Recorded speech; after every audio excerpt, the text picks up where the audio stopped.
Sriram Sagar project వెలవెలబోతోంది. క్రమంగా నీటి నిల్వలు తగ్గడంతో ఆయకట్టు పరిస్థితి నిరాశాజనకంగా మారుతోంది. సకాలంలో వర్షాలు వస్తే తప్ప ఈ ప్రాజెక్టు పూర్వ వైభవం సంతరించుకునే సూచనలు కనిపించడం లేదు. మరింత సమాచారం మా ప్రతినిధి శ్రీపతి అందిస్తారు.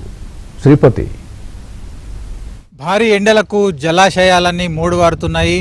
మండు టెండల వల్ల నీటి నిల్వలు తగ్గిపోతున్నాయి. అలాగే తాగునీరు సాగునీరు కూడా అందని పరిస్థితి ఏర్పడింది. ప్రస్తుతం మనం నిజామాబాద్ జిల్లాలోని శ్రీరామ్ సాగర్ ప్రాజెక్టు వద్ద ఉన్నాం. ఇక్కడ వాటర్ లెవెల్ చూసుకుంటే గత కొద్ది రోజులుగా వస్తున్న ఎండ వేడిమికి నీటి నిల్వలు క్రమంగా తగ్గుతూ వస్తున్నాయి. ప్రస్తుతం మనం చూస్తే ఇక్కడ పూర్తి స్థాయి నీటి మట్టానికి గాను ప్రస్తుతం 15 టీఎంసీల వరకు నీటి నిల్వలు చేరుకున్నాయి. అంటే క్రమక్రమంగా తగ్గుతూ వస్తున్న నీటి నిల్వల పరిస్థితి ఇక్కడ స్పష్టంగా కనిపిస్తుంది.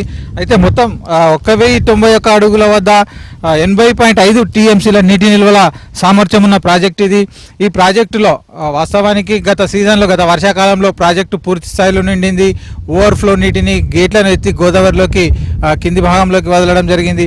అయితే క్రమంగా గత కొద్ది రోజులుగా ఏదైతే తీవ్రత పెరుగుతుంది, ఉష్ణోగ్రతలు పెరుగుతున్నాయి, ఎండ వేడిం పెరుగుతుంది.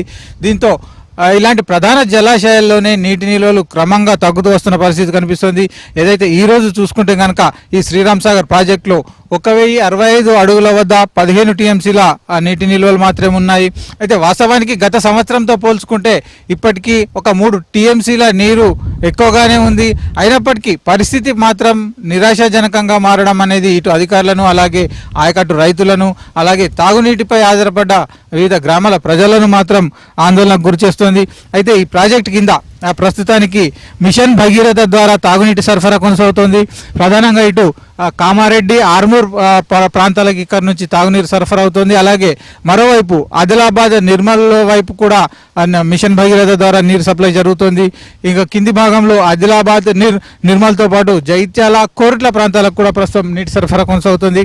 అయితే ఓవరాల్గా ఇటు ఉమ్మడి నిజామాబాద్ జిల్లాతో పాటు ఉమ్మడి కరీంనగర్, వరంగల్, ఇటు ఖమ్మం వరకు, అలాగే మరోవైపు ఆదిలాబాద్ జిల్లాకు వీటన్నిటికీ కూడా ఈ శ్రీరామ్ సాగర్ ప్రాజెక్టే ప్రధాన ఆధారంగా ఉంది. అంటే తాగునీటి కావచ్చు, సాగునీటి కావచ్చు, ఇది ఒక ప్రధాన ఆధారమైన ప్రధాన ప్రాజెక్టుగా ఉంది.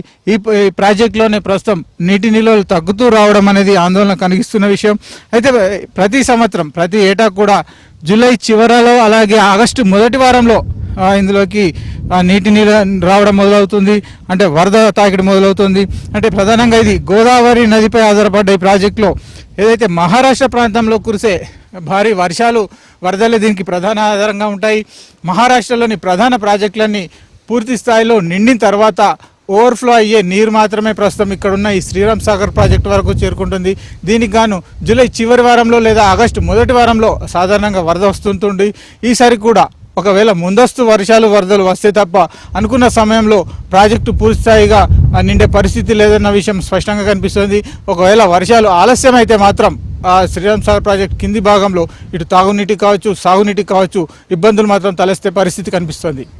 వీడియో జర్నలిస్ట్ అనిల్తో శ్రీపతి, ఏబిన్ ఆంధ్రజ్యోతి.